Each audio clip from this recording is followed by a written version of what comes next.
హమాలీ కార్మికులకు వెల్ఫేర్ బోర్డును ఏర్పాటు చేయాలని సిపిఎం జిల్లా ప్రధాన కార్యదర్శి ఇక్మండ్ ఎల్లారెడ్డి డిమాండ్ చేశారు.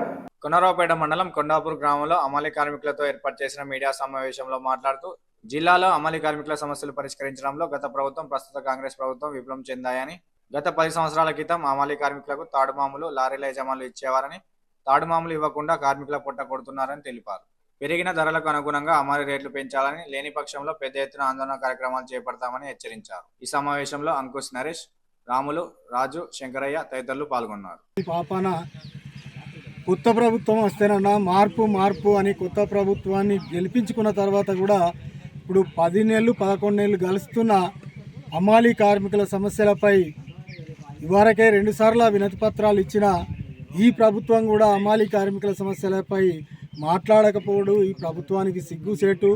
మేమేం గొంతమ్మ కోరికలు కోరతలేము. హమాలీ కార్మికులకు వెల్ఫేర్ బోర్డు ఏర్పాటు చేస్తే ఈ ఎగుమతి దిగుమతి ద్వారా వచ్చే ప్రభుత్వం సొమ్ము ఏమి ఇమ్మంటలేము. కార్మికులు చేసిన కష్టంతోనే ఒక వెల్ఫేర్ బోర్డు ఏర్పాటు చేస్తే ఎగుమతి దిగుమతి ద్వారా కోట్ల రూపాయల నిధులు ప్రభుత్వానికి 10 ఏళ్లలో తాడుమాములు కూడా ఇయ్యని పరిస్థితి ఉంది. అంతకుముందు తాడుమాములు ఇచ్చేది ఆ క్లీనర్ కూడా వచ్చి తాడు ఇగ్గుకునే పరిస్థితి, బస్తా ఇగ్గుకునే పరిస్థితి ఉండే. ఇవన్నీ బంద్ చేసి మేము కూలీ రేటు పెంచమన్నా, తాడు పైసలు ఇవ్వమన్నా ఇక్కడున్న ప్రజాప్రతినిధులు, ఈ గ్రామంలో ఉన్న రైతులు అర్థం చేసుకోకుండా మాకు పోటీగా వలస కార్మికులు తెచ్చి కార్మికులు పెట్టుకోవడం అనేది జరుగుతుంది.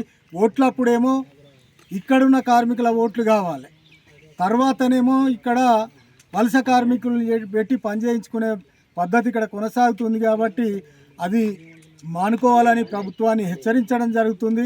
రాబో కాలంలో ఇటువంటి పద్ధతులు మానుకోకపోతే ప్రభుత్వాన్ని ఎక్కడికక్కడ ఎండగట్టి హమాలీ కార్మికుల హక్కులు సాధించుకునే దిశగా పోరాటం ఉంటుందని ప్రభుత్వానికి డిమాండ్ చేయడం జరుగుతుంది.